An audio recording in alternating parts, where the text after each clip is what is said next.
You survived the COVID virus, but you still suffer from neurological symptoms known as brain fog with memory problems and confusion. You're not alone. We're getting some answers today. Dr. Chad Domingue, a board-certified neurologist and pain management specialist with the Avila Physician Network, to answer some of those questions. Thank you so much for joining us, as usual. Yeah, good to see you, Liz. Hello, all the viewers. And for someone that had brain fog, this is a very interesting subject. Yeah, talk about basically what the symptoms are. Yeah, it's a weird disease. It's hard to describe to people unless you have it. Just a feeling of just not normal. It's like slowness. Your brain's not functioning as well as it should be. It's just a fogginess. The best analogy I can give would be like not sleeping the night before, or when you're under a lot of stress, how it's hard to concentrate. Memory, just your clarity's not there. Just always you feel like you want to say things and they're not coming out your mouth the way they should. But the thing that's weird about this virus is the respiratory symptoms can go away and the brain fog can just linger. We don't know why. It's just very unusual. You're saying you don't know why, but how does it happen? Do we have any idea how this happens? So it's a very different mechanism of how it affects the respiratory system. The virus actually enters your brain through the olfactory system. So probably explaining how you lose your taste and your smell.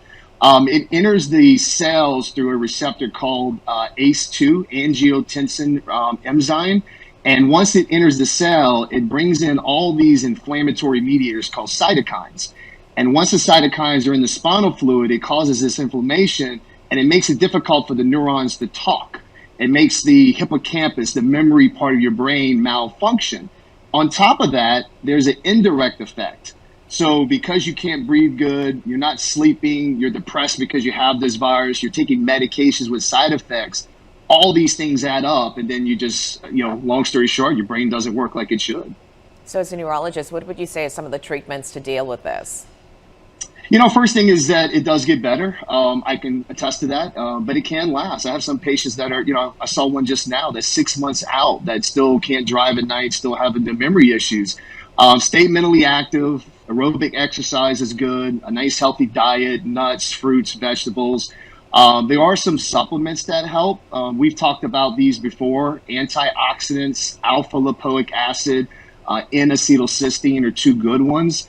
I read one article about hyperbaric oxygen tank being used. Obviously that was just one article, but I think it's more just keeping yourself active, staying mentally alert. I also read a study using an IV supplement called NAD that helps repair the cellular level.